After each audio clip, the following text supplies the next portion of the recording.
On the evening of October 21st, 2025, I was lucky enough to attend a preview screening of Back to the Future in IMAX.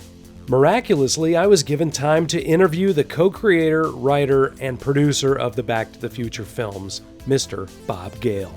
I'm not going to ask the standard questions like what makes this movie stand the test of time. It's good. Because we all know that answer. It is good. It's very good. So I'm going to ask you some very esoteric questions about the movies.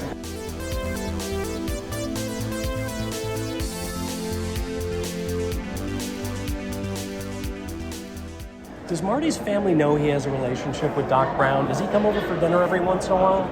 Well, when you see Marty's family, you kind of figure that they're so clueless that Marty might have told them, and it just went right past. Sure. So, it's certainly, given the dinner table scene that we see in the movie, it's clearly not something that is going to come up at dinner.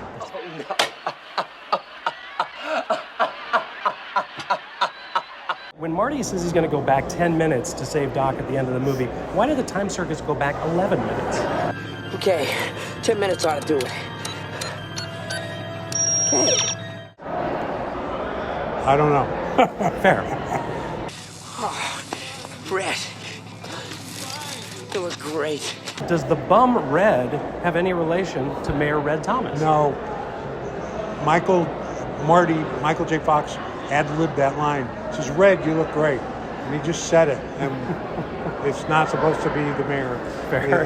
He's too young to be the mayor. If you believe in progress, re-elect Mayor Red Thomas. Is the Burger King next to Doc's lab the same Burger King that Marty's brother Dave works at? You know what? Nobody's ever asked that question. That's a really good question. And why not? See you later, Pop. Woo! Come on, time to change that oil. Yeah, that's a really good question. A follow-up, why is Dave going to the office on a Saturday? Marty, I always wear a suit to the office. He's got one of those jobs where if you don't come to work on Saturday, don't even bother coming in on Sunday. Now about the IMAX restoration, what went into this? We went back to the original negative, or is this going to be an open mat, so we're actually going to get a little more information? No, or? This is 185. Okay, so it's letterbox. It's letterbox, Okay. the way it was in the cinemas. Sure. It just looks damn good. Sure. And yeah, we went back to the original negative, but we didn't want to pull the mask off because it was shot. This is the format, the aspect ratio that was designed to be. So let's leave that alone. It's not. If we pulled the mask out, you'd see microphones and stuff. For sure. Pull out your pants pockets. All kids in the future wear their pants inside out. In Back to the Future 2, when Doc says all kids in the future wear their pants inside out, is that true?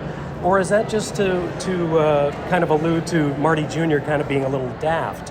Because I don't really notice anybody else wearing inside out pants. They're all wearing like spandex and stuff. It could be true. What's with the life preserver? Okay, let's settle this once and for all. Is Marty's vest orange or red? Well, it's the color that yours is. Okay. What color is that? I call that orange. That's what So I why are would there call so it. many like red costumes and red toys? It's like the market can't make up its mind. You know what? Those are certain questions. They don't give me the choice to say, well, Bob, pick the color that this should be. They say, oh, it's red, oh, it's orange. It's supposed to be orange because everybody thinks it's a life preserver. Of course. Life preservers are orange, not red. So, Thank you. yeah, there it is.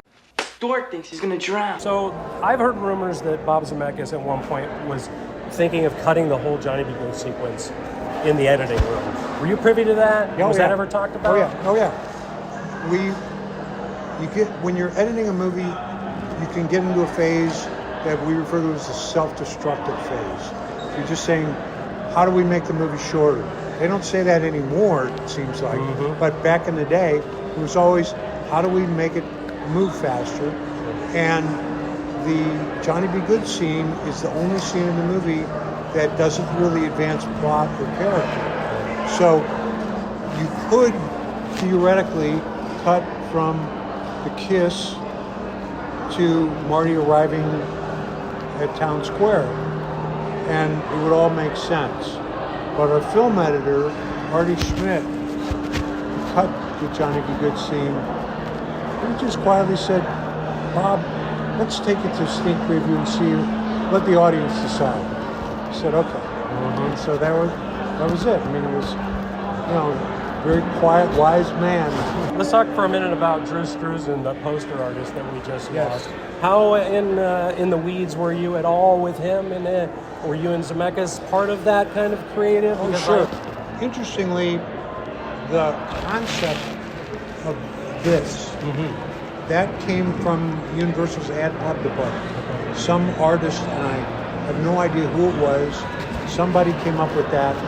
Of course, the version that we saw in a conference room at Universal was not anything like what Drew did with it. Right. And Drew came up with a bunch of other ideas, and you can find them online. Sure. And they've been in some of the Back to the Future books and the Drew Struzan, the big Drew Struzan book that's all this poster art. Yeah. All that stuff's in there. That's right. There was just something about that image that was just magical.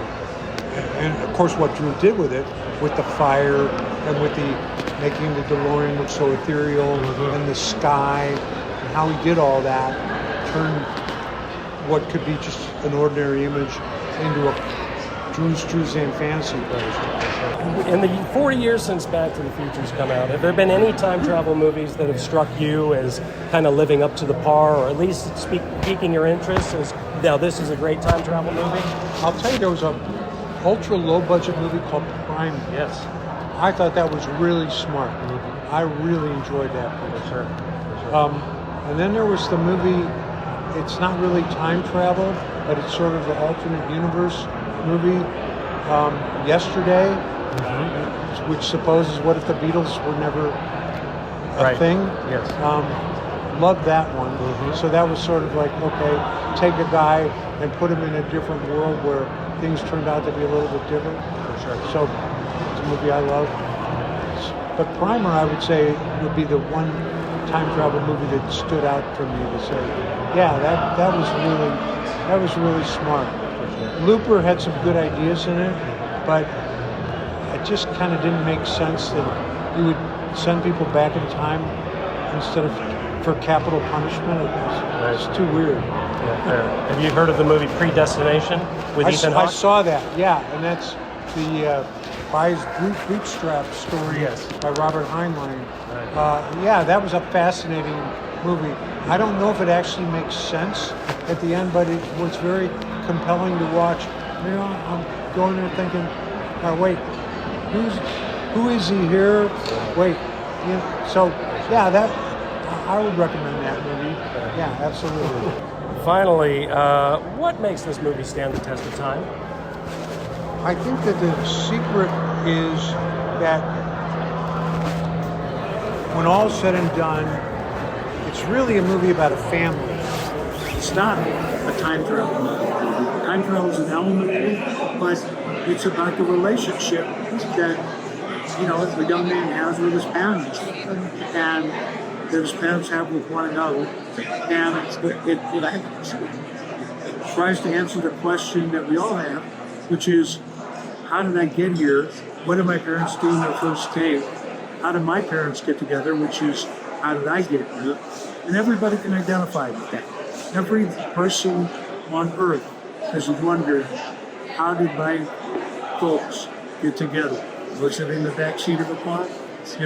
Was it at a dance?